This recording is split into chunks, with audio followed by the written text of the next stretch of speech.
She thought a single shout would send the bear running. But that night, the bear came back. And the next night, it returned again. And soon, she realized this wasn't just about survival. It was about trust. The wind pressed against the cabin walls, rattling the loose shutters and carrying with it the smell of pine and wet earth. Martha Henderson pulled her jacket tighter, stepping onto the porch with a flashlight in one hand and a cast-iron pan in the other. She had heard the noise for the second time that week, the heavy crunch of something large moving through the brush, the creak of the woodpile as though something had been rummaging through it. She clicked the flashlight on, sweeping the beam across the clearing. At first, there was only the pale light bouncing off the stacked logs. Then she saw it. A massive brown bear stood just beyond the yard, its dark coat glistening from the recent rain. Its head was lowered, eyes fixed directly on her. For a moment, they both froze. Martha's heart pounded so hard she thought the animal could hear it. She lifted the pan, banging it with the flashlight. The metallic clang split the night air. "Go on. Get," she shouted, her voice louder than she expected. The bear shifted back a step. Relief surged through her, and she hit the pan again, yelling with more force. Finally, the bear turned, lumbering toward the tree lean. Its hulking shape disappeared into the darkness. Martha exhaled, lowering the pan. "That should do it," she muttered, retreating inside. But even as she bolted the door and settled back into her chair by the stove, the image of its eyes lingered in her mind. They hadn't been wild with aggression. They had been steady. Watching. Almost waiting. The next morning, she stepped outside cautiously, scanning the yard. The woodpile was scattered. A few of her garbage bags had been clawed open. She sighed, muttering under her breath, "Great. Just what I need." Living alone in the mountains was supposed to be peaceful, but peace didn't usually come with a bear problem. Still, she convinced herself it was over. She had scared it once. It wouldn't come back. That night, as the wind picked up and the sky turned the color of slate, Martha awoke to a sound she had prayed not to hear, the crunch of heavy footsteps outside the cabin. She sat up, heart thudding. Then came the unmistakable scrape of claws against the porch railing. It was back. Grabbing her flashlight, she crept toward the window, barely daring to breathe. She pulled the curtain aside a sliver. And there it was. The bear stood at the edge of the porch, head tilted, staring at the door as though waiting for her. Its massive paws pressed against the steps. It wasn't rummaging through garbage. It wasn't clawing at the woodpile. It was simply there. Martha felt her throat tighten. She grabbed the pan again, stepped to the door, and flung it open with a burst of courage. "I told you to go," she shouted, slamming the pan against the railing. The bear flinched at the sound, but it didn't move. Its dark eyes locked onto hers. For a few unbearable seconds, it was as though the world had gone still, no wind, no creaking cabin, just her and the bear. Then, slowly, it turned and padded back into the shadows of the forest. Martha slammed the door shut, her back pressed against the wood. Fear and confusion tangled in her chest. Why hadn't it run? Why had it come so close? She didn't sleep that night. Every sound outside made her flinch. By dawn, exhaustion pressed down on her, but she forced herself up and outside. The bear's tracks circled the cabin, wide, heavy impressions in the wet earth. They weren't random. They moved in a slow, deliberate path, looping back again and again as if the animal had been pacing.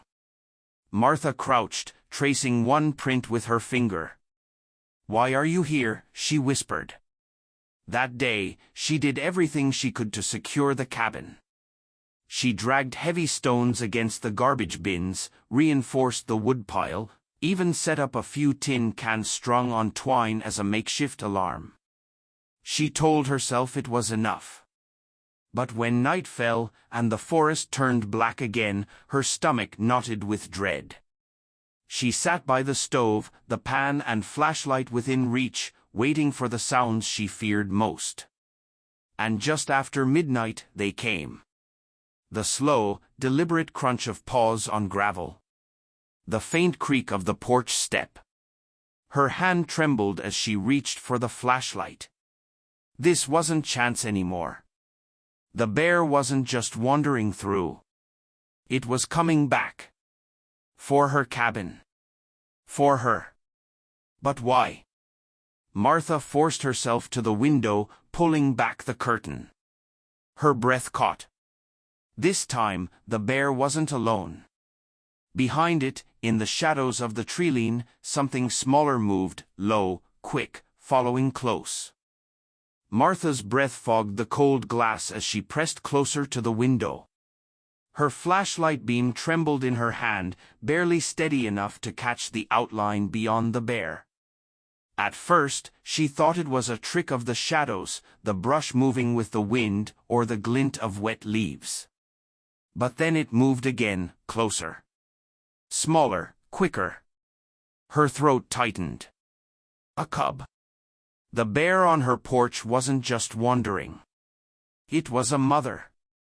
Martha froze, her mind racing. She had read enough and heard enough stories to know that nothing was more dangerous than a mother bear with her cub nearby. She swallowed hard, pulling back from the window. Her first instinct was to stay absolutely still, not to make a sound, not to let the beam of her flashlight betray her presence. But the mother bear already knew. It had been coming back for days. It knew exactly where she was. The cub stepped forward into the clearing. Its fur was shaggy and uneven, still damp from the rain. It hesitated, staying half-hidden behind its mother's flank. Martha could see its little nose twitching, its head bobbing as it sniffed the air. Her heart twisted. The cub looked thin. Too thin. The mother bear turned her head slightly, as if nudging the cub back toward the trees. But the little one pressed forward stubbornly, placing a paw on the edge of the porch step. Martha gasped and stumbled back, the sound louder than she intended. The bear's head snapped toward the window. Their eyes locked through the glass. For one terrifying heartbeat, Martha thought the animal would lunge, that its massive weight would splinter the porch railing and smash the cabin door. Instead, it simply stared. Its breath came in heavy clouds, fogging the night air. The cub shuffled behind it again, whining softly. Martha whispered to herself, almost inaudible, "You're not here for me, are you?" She lowered the flashlight, turning it off. The cabin plunged into near-total darkness, save for the faint glow of the dying fire behind her. She pressed her back against the wall, every muscle rigid, and listened. Minutes crawled by. The cub gave another soft whimper, and the mother bear huffed low in its throat. Then, silence. Had they left? Martha forced herself to the window again, peeling back the curtain just enough to see. The porch was empty. She scanned the clearing, nothing but shadows. The forest was still. But when she stepped outside the next morning, she saw them again. Tracks, dozens of them. Heavy depressions from the mother, smaller, scattered ones from the cub. They weren't wandering aimlessly anymore.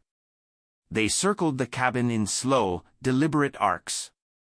Martha crouched by one set, running her hand along the print. The edges were deep, sharp. The bear hadn't just passed by. It had lingered.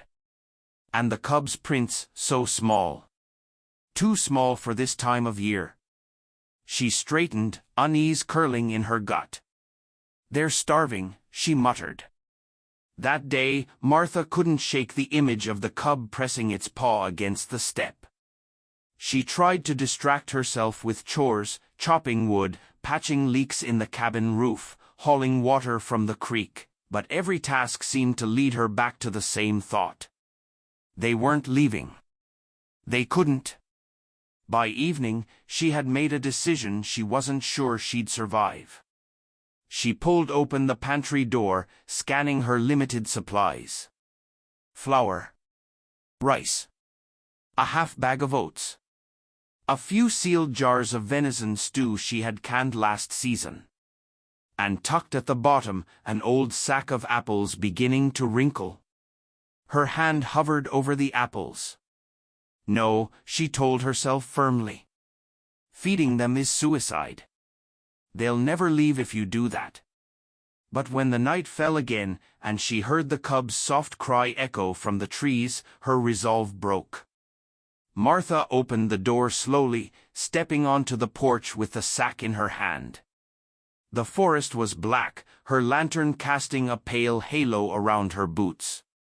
She set the apples down at the edge of the yard, heart hammering. She didn't see them, but she felt them. Watching. Waiting. She retreated quickly inside, bolting the door. She sat by the window, staring out into the night until her eyelids grew heavy. When she awoke at dawn, the sack was gone. Not torn, not scattered. Gone. Her pulse raced. That wasn't random scavenging. That was deliberate.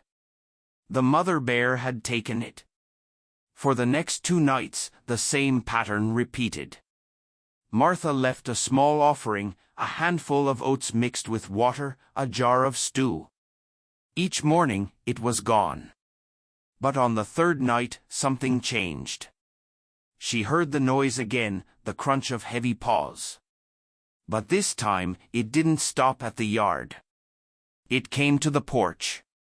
Her lantern flickered as the shadow of the bear filled the doorway. And then came a sound she hadn't expected, a low, guttural rumble, not of anger, but of warning. The kind a mother makes to call her young closer. Martha's chest tightened.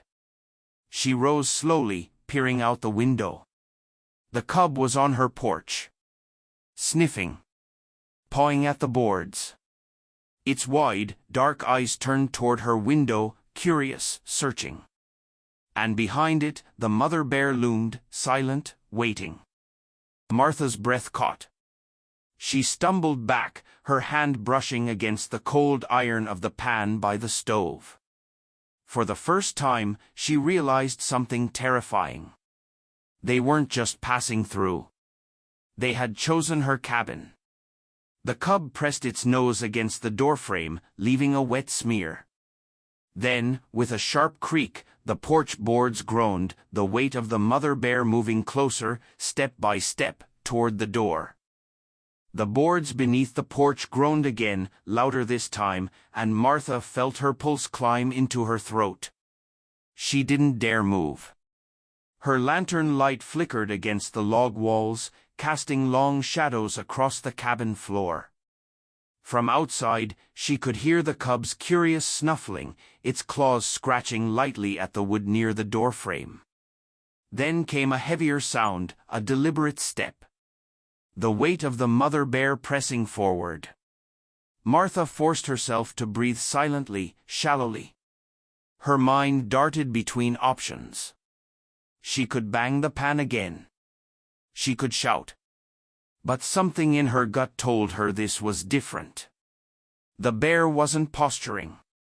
It wasn't tearing through her garbage or clawing her shed. It was approaching her, steady, deliberate, unafraid. She gripped the handle of the flashlight, then froze when the cub gave a short, pitiful whine. The sound was high, almost fragile, and it startled her. The mother bear rumbled low in response, a sound that vibrated through the cabin walls. The cub quieted, pressing closer to her bulk. Martha's chest tightened. That wasn't aggression. It was reassurance. Her fear tangled with something else now. Sympathy. Slowly, she edged toward the window, peeking out through the crack in the curtain. The sight rooted her in place.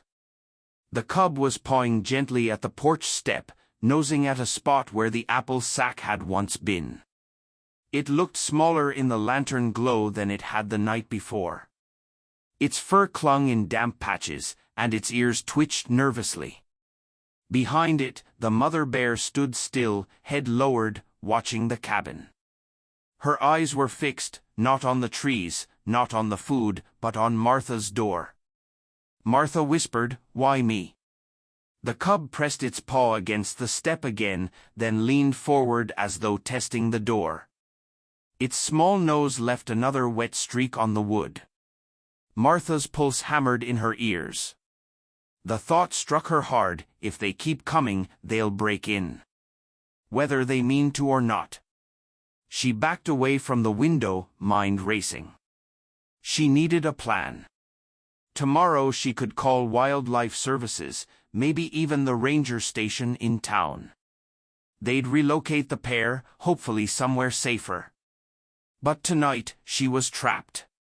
The floor creaked under her boots as she moved back toward the stove.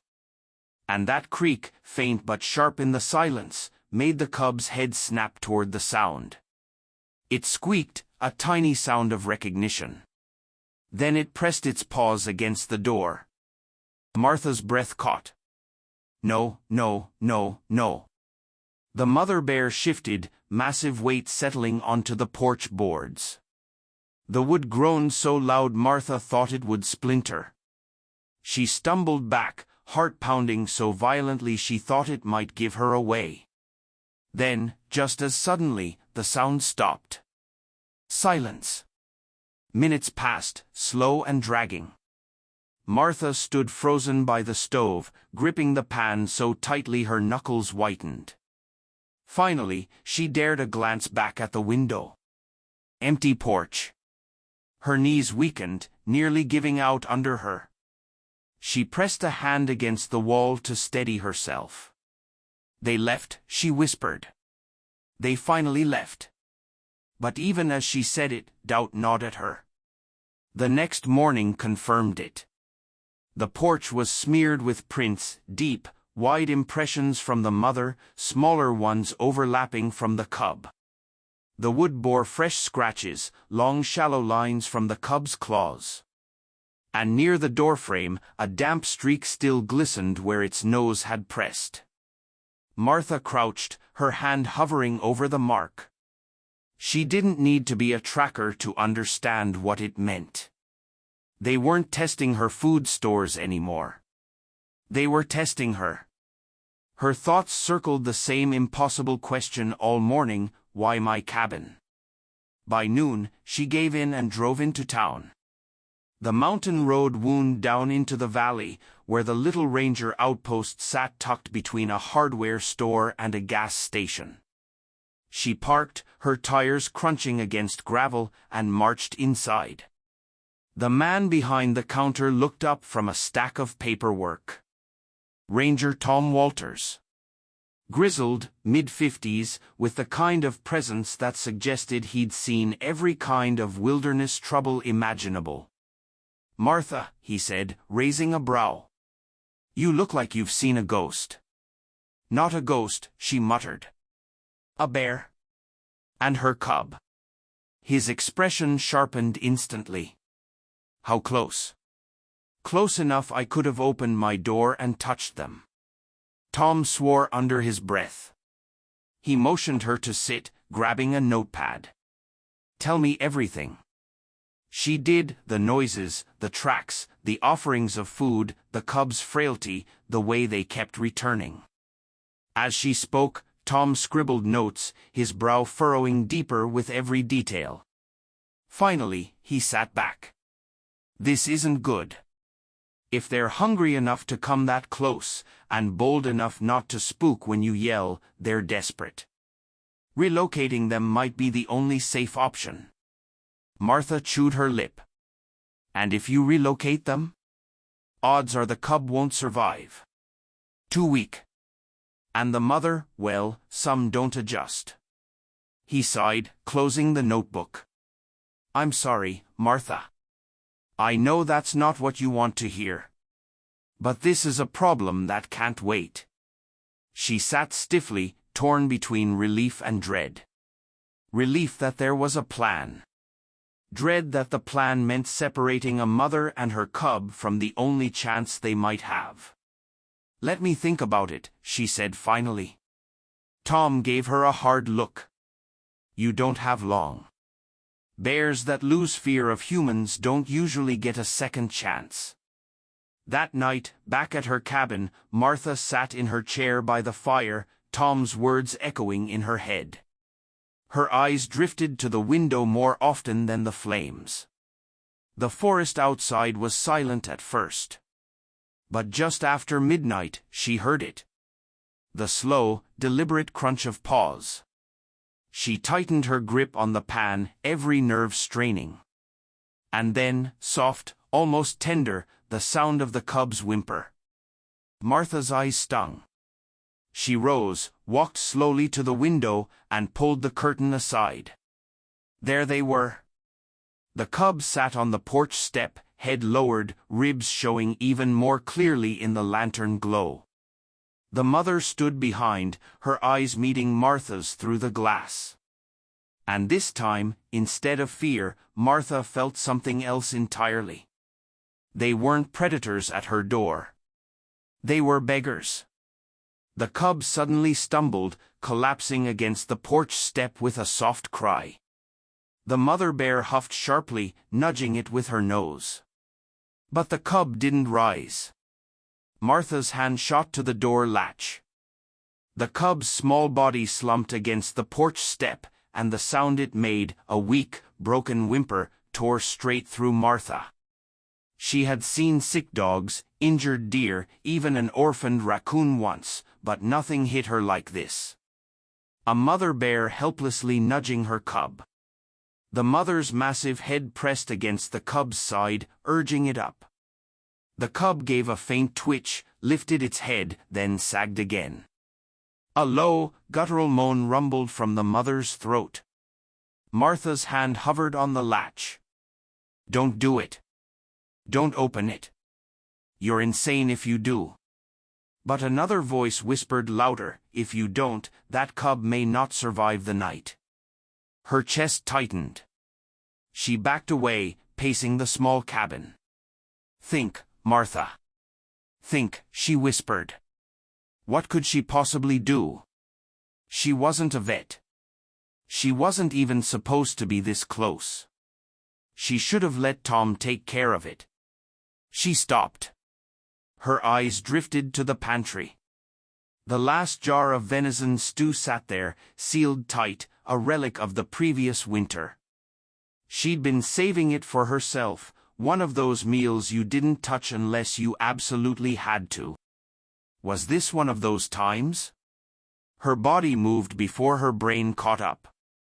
She grabbed the jar, unscrewed the lid, and filled a small metal bowl. The scent of meat and broth filled the cabin. She set it on the floor near the door, her hands trembling. She hesitated, then cracked the door open just a sliver. Cold air rushed in. The mother bear's head snapped up instantly, eyes blazing in the lantern glow. Martha froze, every nerve screaming at her to shut the door. But the bear didn't charge. Didn't growl. She simply watched. Martha pushed the bowl forward with her boot until it sat just beyond the threshold. Then she pulled the door closed, bolting it again. For several heartbeats, nothing happened. Then the cub gave another faint whine, and the mother moved. She nosed the cub, urging it toward the bowl. The little one sniffed weakly, then lapped at the broth. Martha pressed her forehead to the wood, her breath shaky. Eat, little one. Please eat. Minutes passed. The cub drank until the bowl was empty, then curled against its mother, eyes fluttering shut. The mother bear lifted her head again, staring at the door. For a long moment, Martha swore those eyes softened. Not wild. Not threatening. Almost grateful. That night, she barely slept. Every creak of the cabin set her on edge, but not from fear anymore. From worry. Would the cubs survive until morning? When dawn broke, she rushed outside. The porch was empty. No bears. No bull. Just the faint impression of two bodies that had lain there through the night. She scanned the tree line. Nothing. But then she spotted it. At the edge of the clearing, half hidden by brush, the mother stood. The cub leaned against her, unsteady but upright. Relief washed over Martha so strong it made her knees weak. She raised a hand instinctively, as though the bear could understand the gesture. "You made it," she whispered. The mother huffed low, nudged the cub gently, and retreated into the forest. Martha should have felt peace. But all day, her thoughts gnawed at her. She couldn't ignore what she'd seen. The cub was too frail. It wasn't just hungry, it was sick, or injured, or both. And feeding them scraps wasn't going to fix that. By afternoon, she drove back down to town, storming into the ranger station again. Tom looked up from his desk, surprised. "They came back?" he asked. "They never left," Martha said flatly. And Tom, her voice cracked slightly, "The cub's not going to make it unless something changes." Tom set his pen down. His expression hardened, but not unkindly. "Martha, you know I care about wildlife as much as you do. But if they're coming that close, it's already too late. Feeding them only makes it worse." "You didn't see it," she shot back. "You didn't hear it cry. You didn't watch that mother try to wake her cub up on my porch." Tom leaned back, sighing heavily. "You're getting attached. That's dangerous." "Dangerous for who?" Martha demanded. "For me? Or for them?" Silence hung between them. Finally, Tom rubbed his temples. "Look. I'll come up tomorrow and assess. If the cub's as bad as you say, maybe we can call in a wildlife rehabber. But you have to promise me something, don't go near them again tonight. No food, no contact. Understand?" Martha nodded, but her mind was already rebelling. That night, she sat by the stove again, heart in knots. Hours passed in silence. No footsteps. No huffing. No cries. She convinced herself they'd moved on. That maybe, just maybe, they were safe now. But then, near midnight, a sound cut through the stillness. Not paws. Not claws. A knock. Martha jolted upright, her pan clattering to the floor. She stared at the door, breath frozen. 3 sharp knocks. She crept closer, every muscle taut, and pressed her ear to the wood. Then she realized it wasn't a knock. It was the cub. Its paw pressed against the door, dragging weakly down the wood. The mother's shadow loomed just beyond the porch, silent, waiting. Martha's heart pounded so loud she thought it would burst. She reached for the latch again, torn between fear and instinct. And that was when the cub collapsed fully, slumping against the door. The weight pressed against the wood, and Martha felt it through the frame. The cub was lying directly against her door, alive, but barely. She looked out and saw the mother's eyes, pleading in a way that no wild animal ever should. The weight against the cabin door was faint at first, barely noticeable. But as Martha pressed her palm to the wood, she felt it, the slow, uneven rise and fall of the cub's chest. Alive. Weak, but alive. Her throat tightened.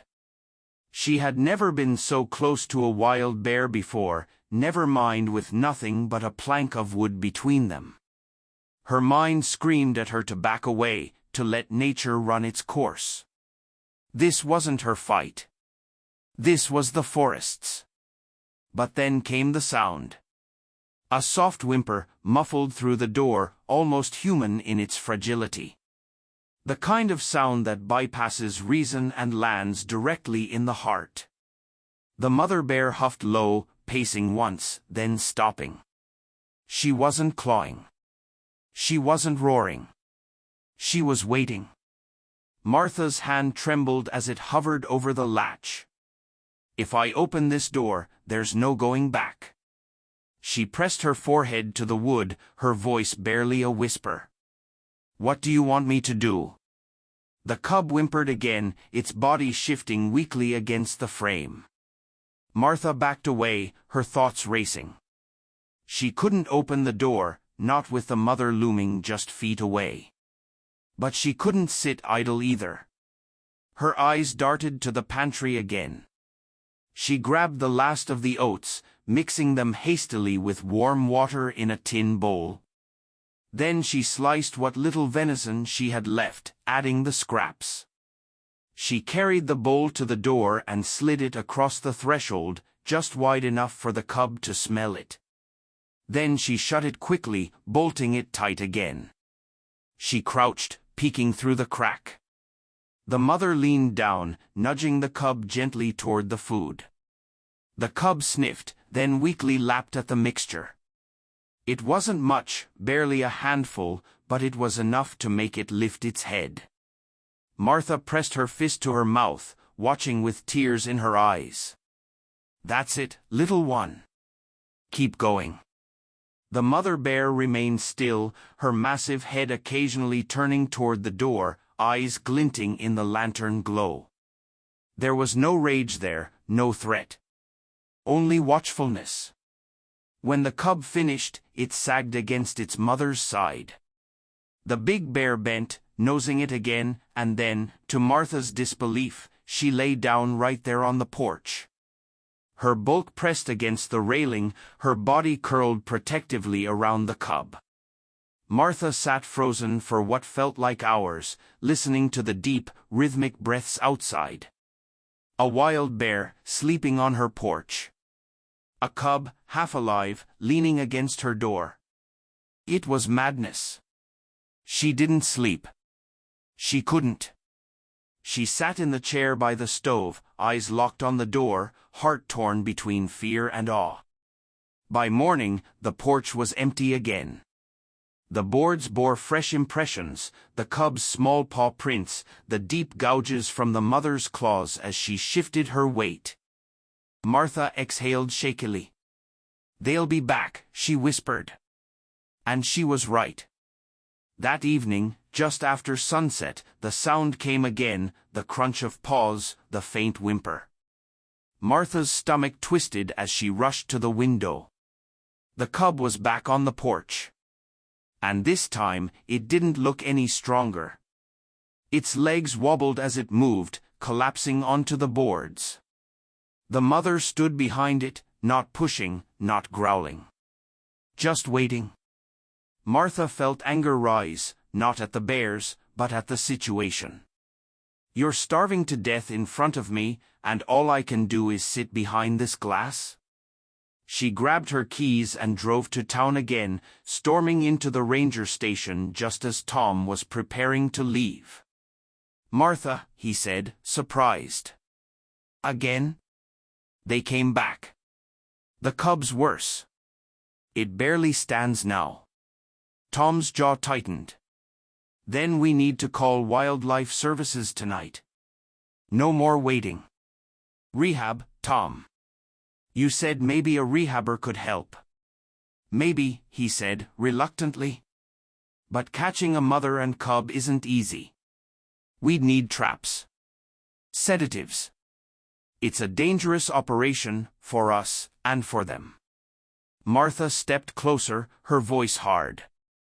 Dangerous is leaving that cub to die on my porch.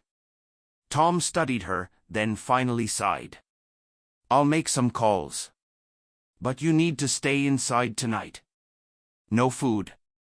No contact. Promise me." She nodded, but in her gut she already knew, if that cub collapsed again, she wasn't waiting for anyone. Back at the cabin, she prepared. She boiled water, tore old sheets into strips, laid out her first aid kit. She had no idea what she was doing, but the act of readiness steadied her nerves. By midnight, the sounds came again. Slow, heavy steps. A weak cry. Martha moved to the window, and her heart sank. The cub wasn't just weak this time. It was barely conscious, its small body dragging across the porch. The mother nudged it with her head, trying to lift it. But the cub collapsed fully, sprawled on the boards. Martha's hands shook violently. She pressed them to the doorframe, her chest aching. The mother's eyes found hers again through the glass. And in that silent moment, Martha saw it, a plea. Not human. Not words. But unmistakable. Help. Her resolve snapped. She grabbed the latch. If I die tonight, at least I'll know I tried. The door creaked open, spilling lantern light onto the porch. The mother rose instantly, towering, her head snapping toward Martha. Her massive body stiffened, muscles rippling.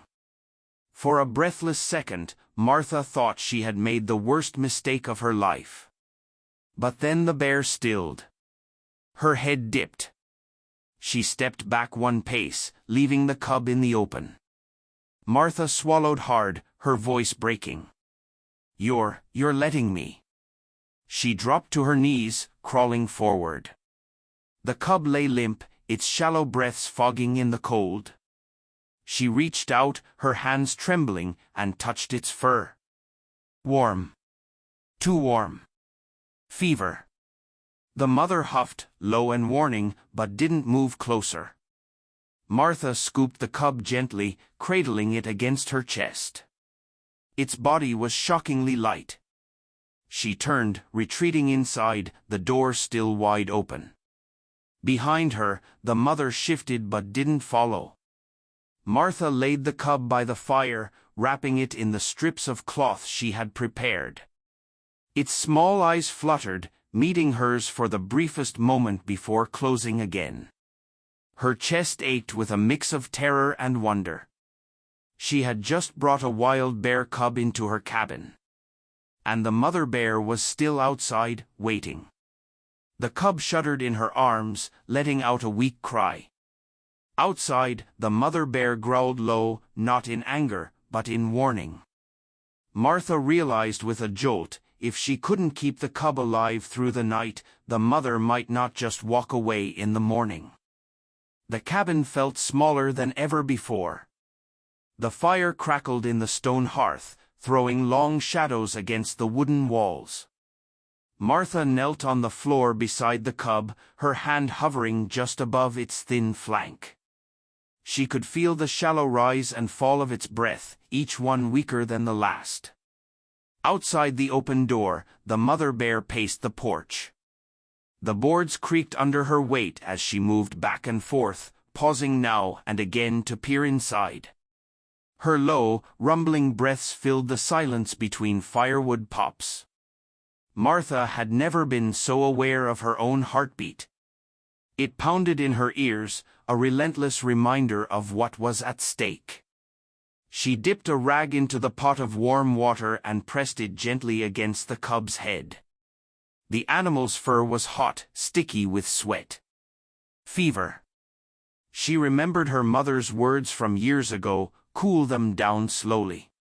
Don't let the heat boil them inside. But this wasn't a child. This was a bear cub. And she was fumbling in the dark with instincts that might do more harm than good. Still, she whispered softly, her voice trembling. You're not giving up.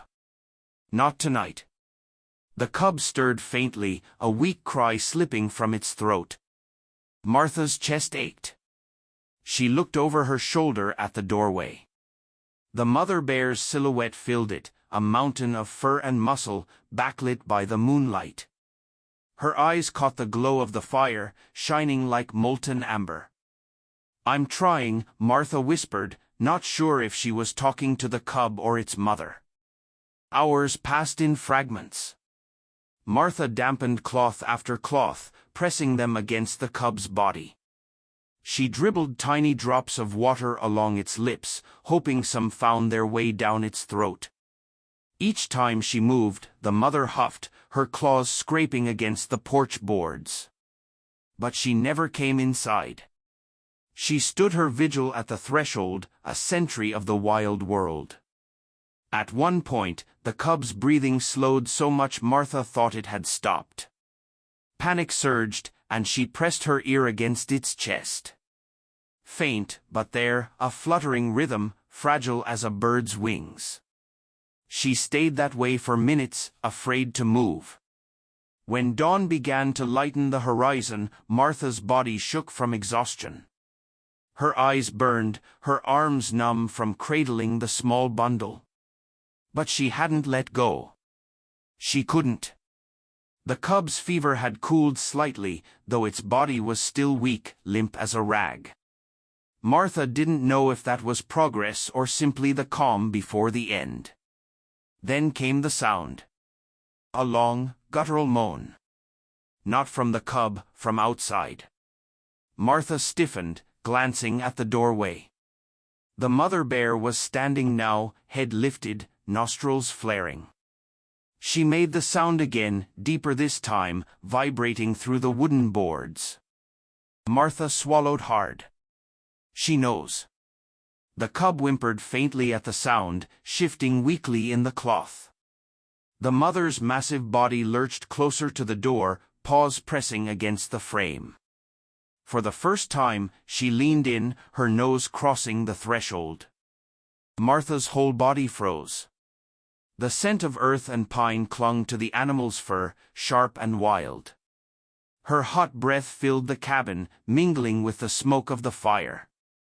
For a terrifying moment, Martha thought the bear would push her way inside. But instead, she lowered her head toward the cub, releasing a soft, throaty rumble. The cub responded with a pitiful mewl, too weak to rise. Martha's hands shook as she slid the bundle closer to the door. "You want her near," she murmured. "You don't want me. You want her." The mother's nose touched the cub's fur. She inhaled deeply, then pulled back, her massive shoulders trembling. She paced the porch once, then settled again just outside, her body blocking the doorway like a guard. Martha sat back on her heels, tears streaming down her face. She had never felt so utterly between two worlds, the human one she had built for herself, and the wild one clawing at her doorstep. As the sun rose, painting the forest in pale gold, Martha made her decision. She grabbed her phone and dialed Tom, her voice hoarse. "You need to bring help. Now. I've got the cub inside.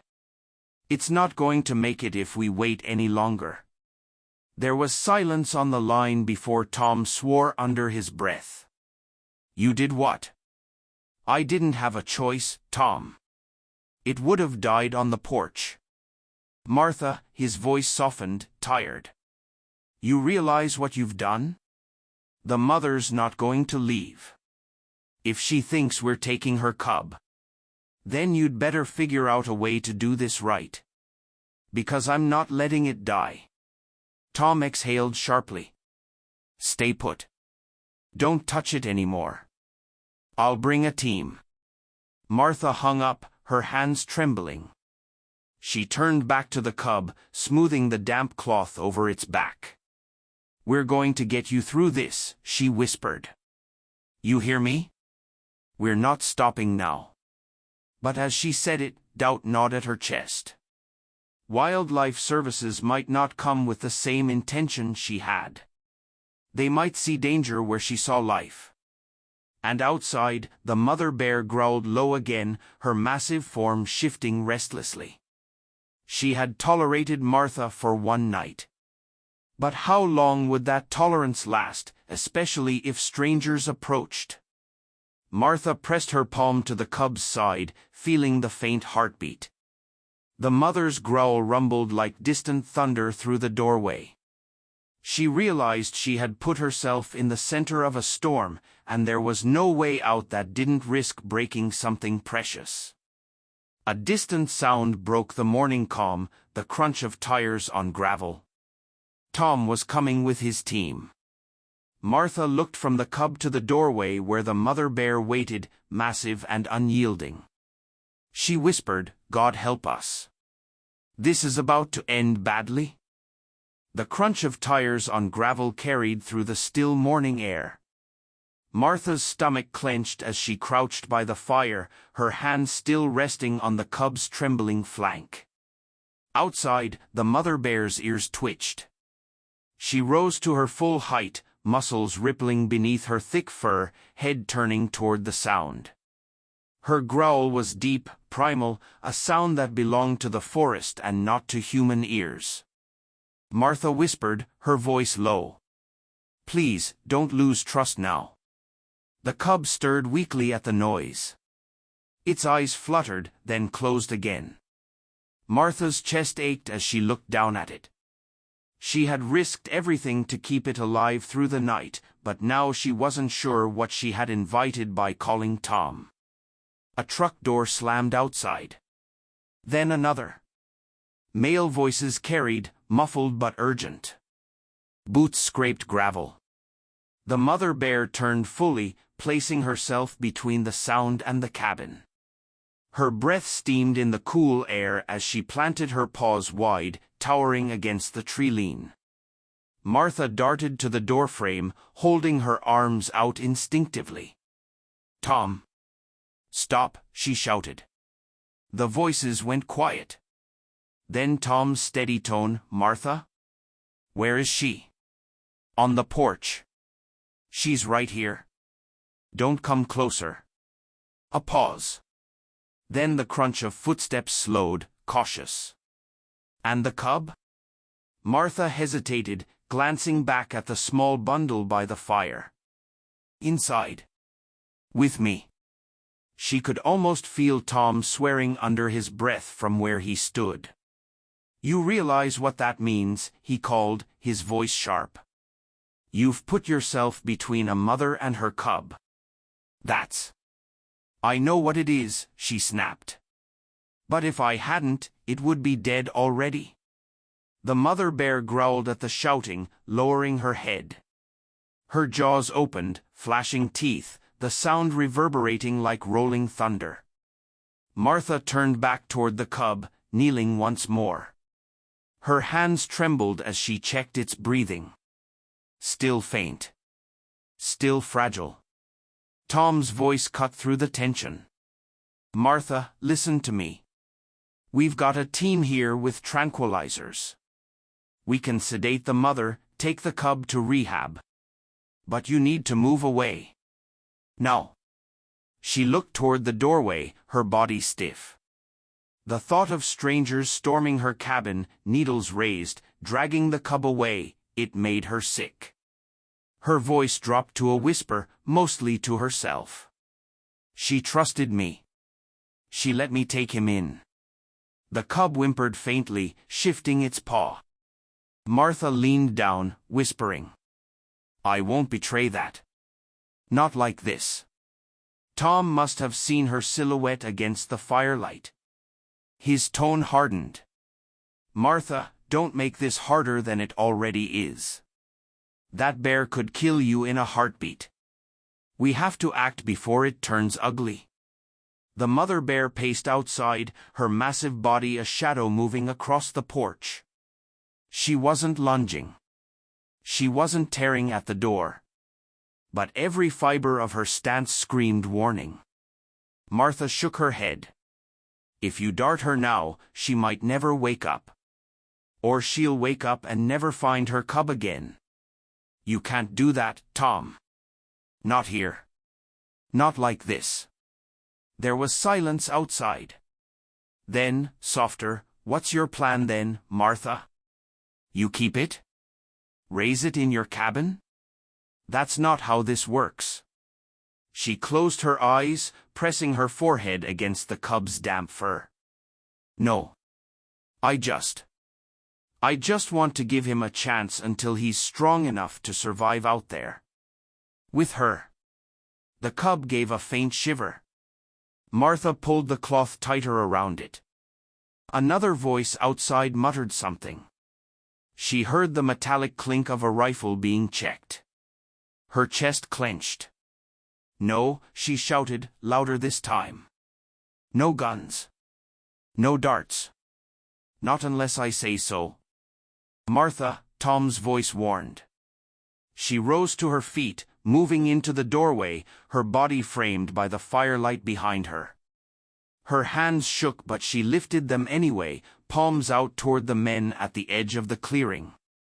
You want to get through to him, you'll have to go through me first, she said, her voice steady despite the fear clawing at her ribs.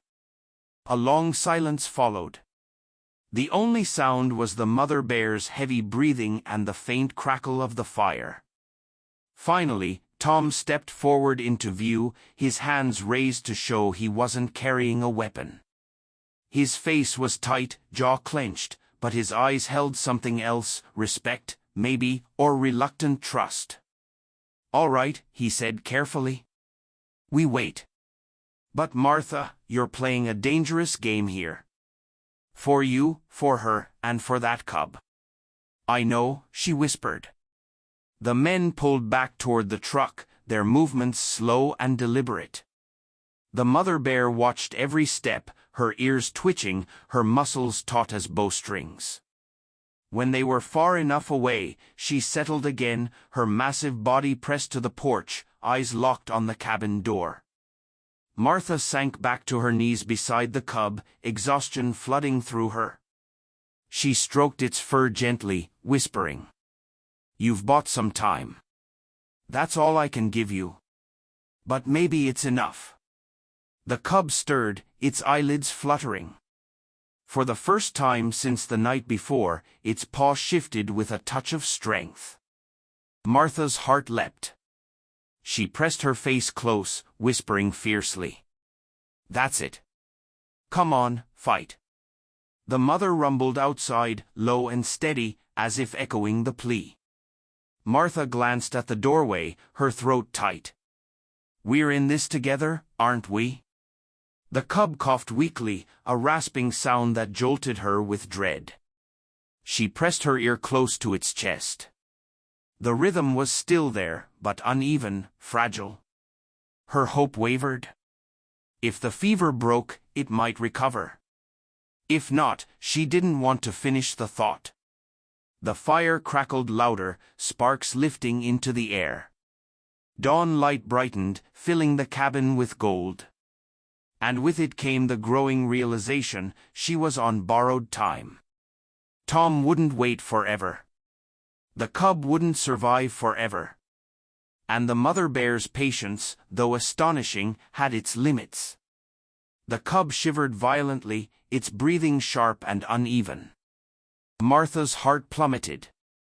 At that exact moment, a voice outside called, Tom, they want a decision, now. She realized she had minutes, maybe seconds, before everything unraveled, one way or another. The cub convulsed once, a violent tremor that nearly tore the air from Martha's lungs. She cradled its head, her palms cupped around its muzzle as if her warmth could anchor it to this world. Stay with me, she whispered, rocking slightly, her voice cracking. Please, stay. Its eyes flickered open for the briefest second, dull and glazed, then closed again. The shallow breaths rattled, uneven, like wind through broken shutters. Outside, the mother bear moaned low, pressing her bulk against the cabin porch. The sound reverberated through the boards, through Martha's chest. It was no longer just a warning. It was grief. Martha looked at the doorway, her own tears blurring the sight of that massive shadow. She had promised herself she wouldn't cry, not yet. But the cub's limp body, the smell of fevered fur, the weight of choices she wasn't trained to make, it cracked her resolve. From beyond the treeline came voices again. Urgent, firm. Tom, if we wait, it'll die. We need to move now. Another voice cut in. Dart the mother, grab the cub. It's the only chance. The cub shuddered in her arms at the same moment the mother bear rumbled deep, claws scraping wood. Martha felt like the cabin itself was caught between two storms. She lifted her head and shouted toward the trees. Stop. You fire that dart, and she'll charge. You know she will. Tom's voice called back, tight with strain. And if we don't, that cub won't see another sunrise. Martha, you can't keep playing nurse. You're not equipped. We are. Her hands tightened around the cub instinctively. Equipped doesn't mean right. Her words echoed through the trees. Silence followed, heavy and sharp. Martha bent her head close to the cub again, whispering into its fur. You're not just some rescue case. You're hers. And if you're going to make it, it has to be with her. But the cub's heartbeat under her palm was faint, slowing. Desperation rose like bile. She scanned the room, her first aid kit, nearly empty, the scraps of food, gone, the fire, low and sputtering. Her options had run dry. Unless... Martha's eyes landed on the back shelf. A small wooden box. She crossed the cabin quickly, clutching the cub tight against her chest with one arm as she reached with the other. Inside the box was a vial, an old veterinary antibiotic she had kept from the time her neighbor's dog was injured on her property. She had almost forgotten it was there. Expired? Probably. Dangerous? Definitely. Her mind raced. If I do nothing, it dies. If I try this, it could still die. Or worse. Behind her, the cub gave a ragged cough, tiny flecks of blood staining the cloth. Her hand shook as she pulled a syringe from the kit. She'd used one before, on livestock, years ago. But this was different. This was a wild animal, a bear cub, balanced between life and death. She whispered through clenched teeth. I can't let you fade without trying. As she drew the cloudy liquid into the syringe, Tom's voice rang out again. Martha. Talk to me. What's happening in there? She didn't answer. Her focus tunneled to the cub, the small patch of skin beneath its fur where she could slip the needle in. Her breath caught as she pressed the tip against the skin. Then, a shadow shifted in the doorway. The mother bear leaned in further than before, her massive head filling the cabin's threshold. Her breath steamed in the cool air, eyes fixed on Martha. Not angry. Not wild. Watching. Martha froze, the syringe hovering just above the cub. I'm helping, she whispered, voice trembling. I swear. The bear's ears flicked. For one terrifying moment, Martha thought she'd lunge. But instead, the mother lowered her head, almost to the floor, and released a low, guttural moan. Martha took it as permission, or as warning she couldn't ignore. She steadied her hand, pushed the needle in, and depressed the plunger. The cub stirred faintly, a weak protest, then sagged again. Martha pulled the syringe free, her chest heaving. There. Please let it be enough. For long minutes, nothing changed. The cub lay limp, breathing ragged. Martha rocked back, tears streaking her face. Come on. Come on. The mother bear paced, restless, her body shifting with tension. Then, faint, almost imperceptible, the cub coughed again. But this time, it was stronger. Its paw twitched, claws flexing weakly. Martha gasped. That's it. Fight. Don't stop. She leaned closer, her ear pressed to its chest. The rhythm was still erratic, but stronger than before. Not fading, fighting. Relief surged through her, so sharp it felt like pain. From outside, Tom called again. Martha. What did you do? Her voice broke as she shouted back. I gave him a chance. The mother bear huffed sharply, as if echoing the word. Chance. The cub stirred again, eyes fluttering open. For the first time since the night began, they stayed open a fraction longer, focusing weakly on Martha before sliding closed. It wasn't recovery. It wasn't safety. But it was a spark. Martha sagged against the wall, the syringe still clutched in her hand. Her entire body shook from exhaustion and adrenaline. You're not out of this yet, she whispered to the cub. But you're not gone either. She looked at the doorway. The mother's massive frame loomed there, motionless now, her eyes locked on the small bundle by the fire. For the first time, Martha thought she saw something in them that mirrored her own, hope laced with fear. But outside, the voices rose again. Tom, we can't just wait for her to play vet. That cub needs real treatment. It's reckless. She's buying time, Tom argued back. Let's give her that. The debate grew heated, voices overlapping. Martha knew it wouldn't last. Sooner or later, the team would override Tom, or the mother bear's patience would snap, or the cub would relapse. She pressed her palm gently to the cub's fur, closing her eyes. We're on borrowed time. Every second counts. The fire crackled, the morning light brightened, and the world held its breath. The cub suddenly jerked violently, coughing hard, a sharp cry ripping from its throat. The mother bear surged forward at the sound, claws scraping against the doorway.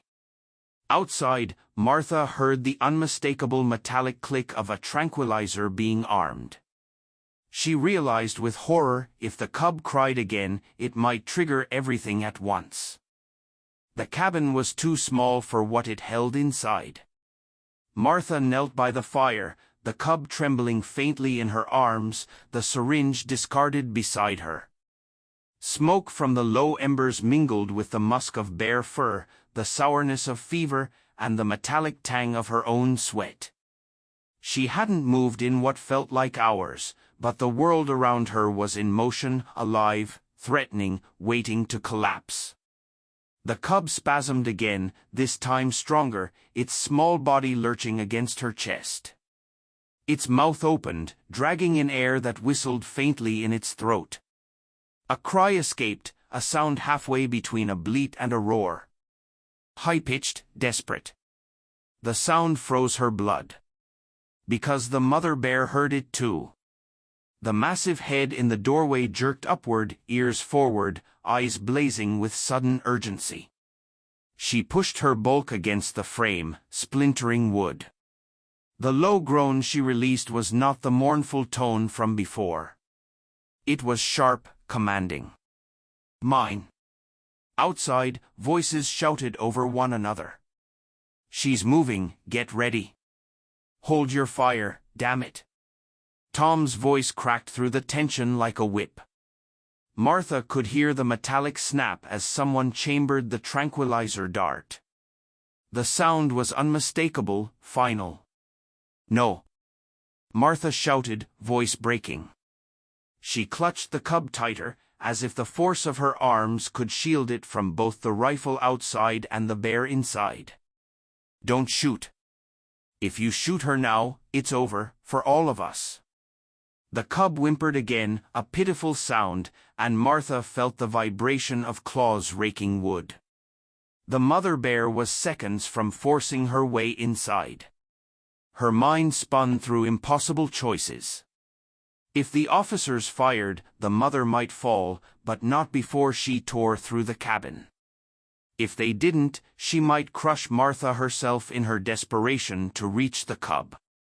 And all the while, the cub's labored breathing reminded her that every second lost was another step closer to death. "Tom," she screamed into the trees. "You have to stop them." Her voice cracked, desperate. There was a beat of silence, then Tom's reply, raw with strain, "Martha, I can't hold them back forever. You have to do something, now." Her hands shook. Do something? What? She was one woman with nothing but a half-empty med kit, a dwindling fire, and a cub slipping through her arms. The officers had darts, vehicles, medical gear, protocols. The bear had claws, muscle, instinct. And Martha, she had nothing but stubbornness and a heart that refused to give in. She pressed her forehead against the cub's fur, whispering fiercely, "I won't let them take you. Not like this." When she lifted her head, she looked directly into the mother's eyes. What she saw there made her chest tighten. Not rage. Not even threat. Desperation. The same raw, unyielding desperation she felt in her own bones. Martha shifted the cub in her arms, inching toward the doorway. The mother's ears pricked forward, body tensed. Tom's voice erupted again. "Martha, don't." She ignored him. Step by step, she moved across the floor, her knees groaning from hours crouched in the same position. Each board creaked under her weight, echoing like gunshots in the fragile silence. The cub whimpered again, weak but present. The sound drove the mother wild, her bulk slammed against the frame, the cabin trembling with the force. "Easy," Martha whispered. Her voice cracked, but she kept it steady, directing it as much at the bear as at herself. "I'm bringing him to you. You hear me? Yours." The cub shifted weakly, one tiny paw lifting as if in answer. Martha reached the doorway. The mother's breath washed over her, hot and damp, smelling of pine and earth and hunger. Her muzzle hovered inches from Martha's face, teeth glinting in the firelight. One snap, one twitch of instinct, and it would be over. Martha slowly extended her arms, lifting the cub toward her. Her hands trembled so violently she feared she'd drop it. Outside, the voices rose again. "She's handing it over, take the shot while she's distracted." "Stand down." Tom roared, his voice hoarse. "Anyone touches that trigger answers to me." Martha didn't look away from the bear. Her arms stretched forward until the cub's tiny body pressed against the mother's nose. For a heartbeat, nothing happened. The mother simply froze, nostrils flaring, eyes locked on the fragile bundle.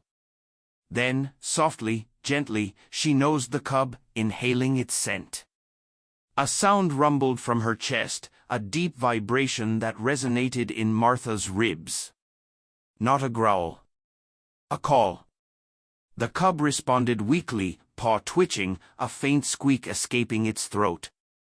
The mother answered with another rumble, this one lower, steadier. Martha felt the air shift, as if the storm itself had eased. With infinite care, the mother nudged the cub fully into Martha's hands, guiding her to place it on the ground.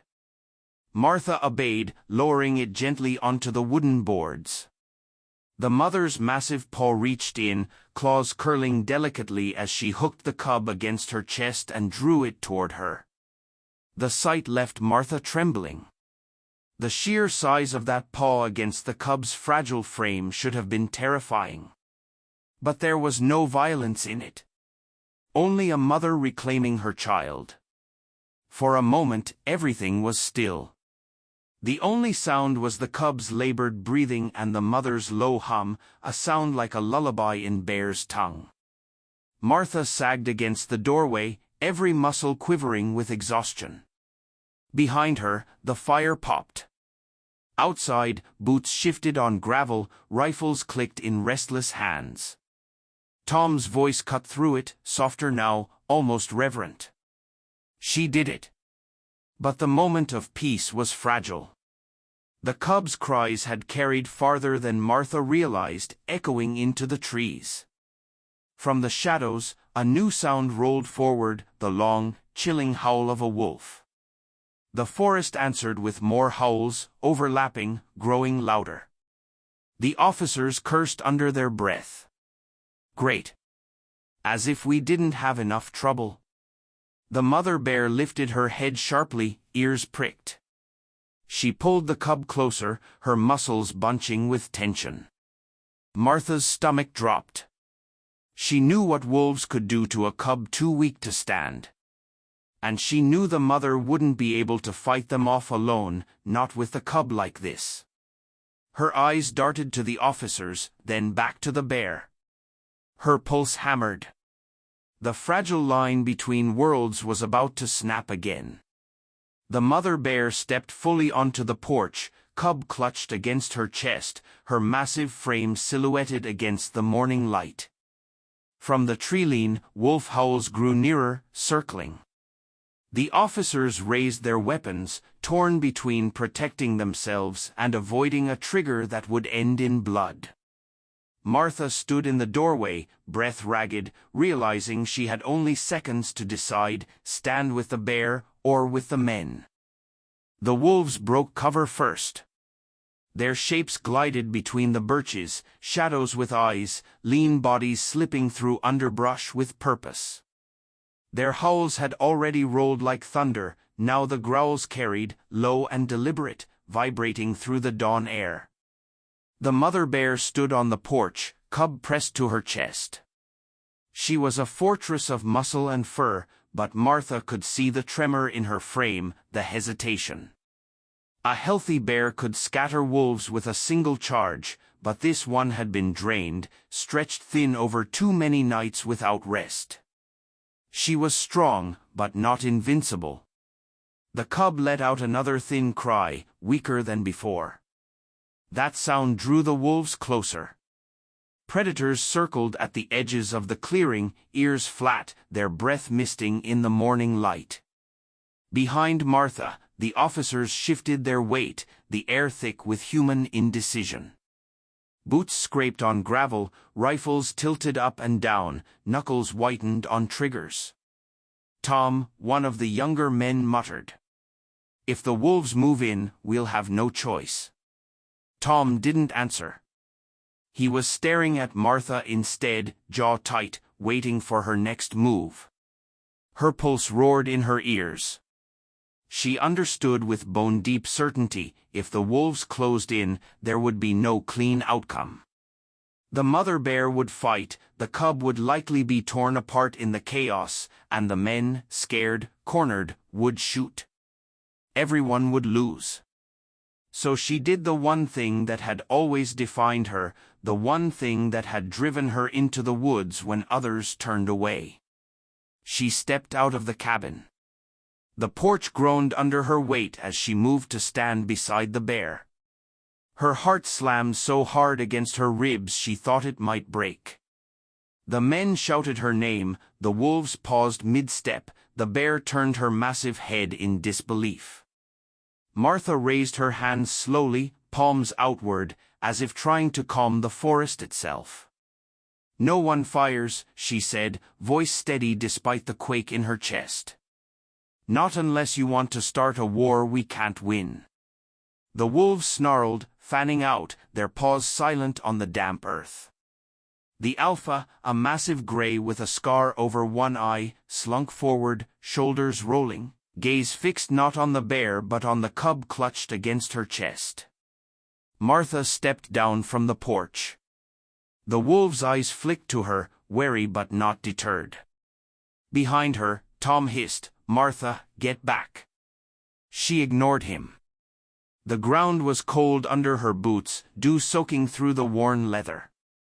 Her breath puffed white in the morning chill, matching the steam rising from the bear's nostrils. She spoke again, this time to the bear. You have to trust me. Just this once more. The mother's massive head swiveled toward her, black eyes unreadable. But she didn't move away. Didn't growl. She simply stood, the cub's tiny paw resting against her fur. Martha crouched slowly, lowering herself until she was at eye level with the advancing wolves.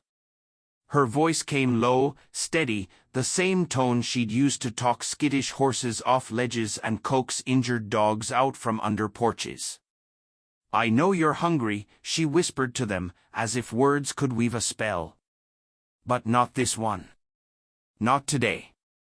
Her hand reached for the small pouch at her hip, the one she kept filled with jerky, dried fruit, scraps she never left camp without. Her fingers fumbled inside, pulling out strips of dried meat. The smell carried instantly, rich and pungent. The wolves froze, hackles half-raised, torn between instinct and temptation.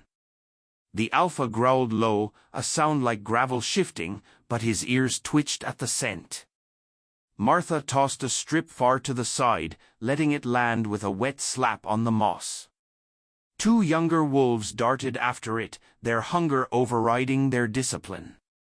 They tore at it noisily, breaking the tension for a single heartbeat. She tossed another piece the other way, further, drawing two more wolves off.